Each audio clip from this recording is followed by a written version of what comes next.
Gimana supaya kita itu ridho terhadap diri kita yang sekarang ini ditetapkan oleh Allah, sehingga nanti akan dipanggil sebagai orang atau jiwa-jiwa yang tenang yang Allah itu ridho padanya, yang mardiyah tadi. Jadi jangan sampai kemudian kelimpahan harta yang kita miliki menjadikan kita tidak kita ridho, tapi justru nanti ketika dijatuhkan kita tidak ridho. Jadi dilimpahkan harta ya ridho, dijatuhkan juga harus ridho. Sehingga kita nanti Allah akan diridhai oleh Allah Subhanahu wa taala. Begitu Bang Jatirasa. Mudah-mudahan tetap istiqomah ya untuk mencari jalan kepada Allah Subhanahu wa taala. Saya kira gitu. Silakan dilanjut yang lain. Ya silakan, barangkali ada tambahan dari Kiai Sendiko sebelum. Ya Pak. Ya. Itu di Al-Baqarah 39 139 itu bagaimana dengan hati yang ikhlas, kan itu diikhlaskan hatinya kan itu Pak De. Yang terakhir kan kalau bicara Allah kan begitu. Tuh katakan Muhammad kan gitu. Sesama Allah ini kan gitu. Yang terakhir udah pada mengikhlaskan hatinya belum ini? Kan begitu Pak De. Coba 139 Al-Baqarah Pak De, monggo. Yo kalau kitab kan dirunut yang pinter kitab toh Kang. Monggo Pak De, lanjut Pak De. Silakan Kiai Sendiko. Ya silakan. Apalagi ya yang kan ditambah sudah qala wadallah dari olesan dari Prof tadi. Iya. Cuman sedikit saya memberi gambaran terkait adanya kesabaran Nabi Ayub, pengorbanan istri dari Nabi Ayub, Siti Rahmah. Itu di satu sisi sebuah pengorbanan seorang istri yang benar-benar soleha. Sekalipun dirinya harus menjadi sebatang lilin siap terbakar, tapi bisa menerangi yang di sekitar. Dia berkorban kan demi seorang suami. Ini ketika udasan ini yang tercapai atau terbahas, maka terurai, saya teringat di salah satu masa pada saat sahabat pengikut Nabi ya. Itu kalau nggak salah gini, ada seorang istri di mana suaminya mengatakan kamu nggak boleh keluar rumah. Apapun yang terjadi sebelum saya kembali pulang, baik itu hidup ataupun mati. Saya sekarang ingin menjalankan tugas mulia dari Allah, yaitu berperang. Nah, di tengah-tengah peperangan terjadilah spekulasi keadaan. Artinya apa? Dari pihak keluarga istri itu datang untuk menjemputnya dengan kabar yang sangat miris sekali, bahwa salah satu dari kedua orang tua ini sedang sakit parah. Dia tetap bertahan di posisinya. Kalau kita mengias dari itu, ada dua pertimbangan yang dimana sama-sama dilema. Maju kena, mundur kena. Di satu sisi kita konteksnya ati Allah wa ati Rasul wa ati ila azwajikunna. Di sisi lain adalah itu sebuah kewajiban pada orang tua. Akhirnya dia akan lebih memilih bertahan di rumah sampai suaminya pulang. Ketika suaminya pulang, kabar pun datang bahwa orang tua telah tiada.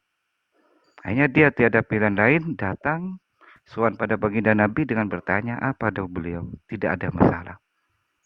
Berkat dirimu, maka semua dosa-dosamu diampuni oleh Allah. Dan juga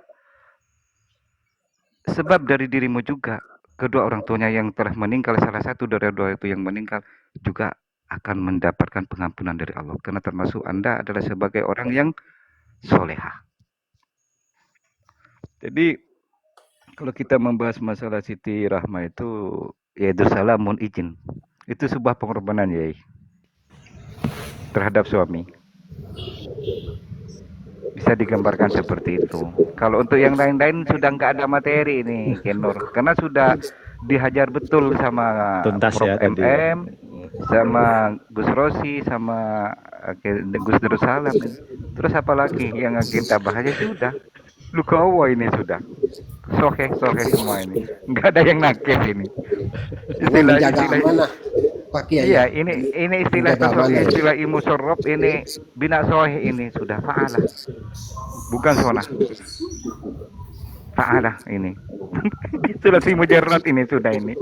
Iya. Mantap malam ini. Iya. Ini malam ini memang lanjut. malam ini spesial. kedatangan para ahli agama, ya, bahkan profesor, doktor ngumpul semua di sini sekarang. Termasuk ya yang paling belakang, ya siapa ini? Kang Eng ini ya, Kang Eng ini ya. Oke, ya. Mungkin saya mau akhiri ya, karena ini saya nanti akan bangun sebelum jam 3 gitu ya. Atau kalau ada sesuatu yang perlu disampaikan, ya siapa yang mau menyampaikan ini yang terakhir mungkin? Silakan. Mungkin Supaya saya ada sedikit, unek-unek Pak yang Kiai. perlu disampaikan, Bentar silakan. dulu. Bentar Silakan. dulu saya sampaikan Kiai, hal Iya. penting mungkin yang perlu saya sampaikan. Iya. Jadi gini aja, untuk yang punya masalah tadi kasus itu bersyukurlah begini. Anda punya guru yang sangat ikhlas, berarti nggak usah cari mursyid yang aneh-aneh, yang jadi kembali saja ke guru pesantren itu. Guru di mana mondok nyantri itu, guru Anda itu mukhlisin, itu orang ikhlas jelas.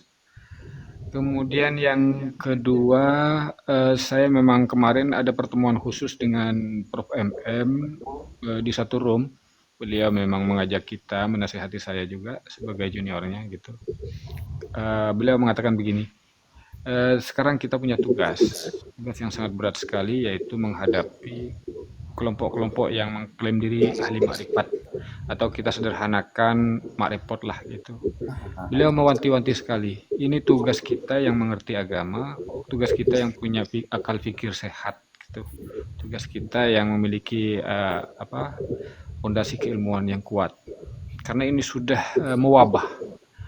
Ini mewabah. Kebebasan yang tak terbatas di Komal itu mempertemukan seseorang yang masih dalam tahap ragu-ragu atau di bawah standar keilmuan, itu bertemu dengan kelompok-kelompok yang seolah-olah meyakinkan karena penampilan dan gaya bicaranya. Ini adalah tugas para kiai, tugas para ustadz, terutama juga tugasnya Bang itu Sendiko sebagai ahli kitab, itu ahlul kitab, untuk bisa menjadi meluruskan. Nah benar, ini perintah dari Prof. MM kemarin, kurang lebih 1 minggu yang lalu sudah beliau itu menyampaikan ke saya untuk memerangi ini secara belahan saja, secara belahan, karena tidak mungkin kita tunjukkan mereka di mana sisi lemahnya pemahaman mereka itu. Saya kira itu. Terima kasih Kiai. Iya. Ya nambahin dikit Pak, nambahin dikit ya. Boleh. Iya, kalau mengerjakan perintah agama itu akan terjadi perselisihan antar agama. Kalau mengerjakan perintah kitab akan terjadi perselisihan antar kitab. Kalau mengerjakan perintah ngersane Gusti Allah, yang zaman ngersane Gusti Allah, Pak. Monggo. Kalau saya sedikit nambahi Bang, untuk Bang Jatirasa, karena ada persamaan-persamaan masa lalu yang pernah saya lalui. Saran saya ke Bang Jatirasa, perbanyaklah bersyukur dalam diam itu tadi atas kebesaran Allah, diberi kesempatan tadi untuk mengenal diri sendiri, untuk memperbaiki diri sendiri tanpa tadi itu apabila menemukan hal-hal mengenai spiritual, maka carilah referensinya dulu. Jangan sampai tadi apa pengalaman spiritual yang terjadi tadi itu langsung mengambil keputusan di dalamnya. Maka carilah referensi pada Al-Quran, pada ulil amri, atau orang-orang yang tadi itu dijadikan referensi keilmuan. Jangan sampai semua pengetahuan spiritual itu ditarik lurus ke diri sendiri tanpa memahami maknanya di balik apa yang diketahui. Itu aja Bang. Oh iya, terima kasih ya. Iya, barangkali ada unek-unek yang perlu disampaikan, silahkan. Bang Sapo Angin atau siapa, karena ini sudah hampir rungkat. Izin Yai. Boleh. Ini boleh. izin ya Nur. Saya tadi juga sempat masuk di salah satu komal, hanya saya seorang diri, tapi ternyata di situ ada yang paham saya. Tadi itu memang sempat heboh. Ya yang dibahas masalah ini juga. Betul. Termasuk narasumbernya itu tadi ada akun namanya Cinta Matematika. Aduh. Itu bertarung sengit dengan Anies. Orang itu lagi. Iya, akhirnya itu dedek saya diam. Saya DM sama teman saya itu. Izinkan saya naik karena saya pakai akun satunya itu ya, akun Dardor. Yang saya pakai akun Dardor itu. Karena saya nggak bisa ngecam waktu itu ya. Iya. Ya terjadi silang ya. Akhirnya terjadi silang.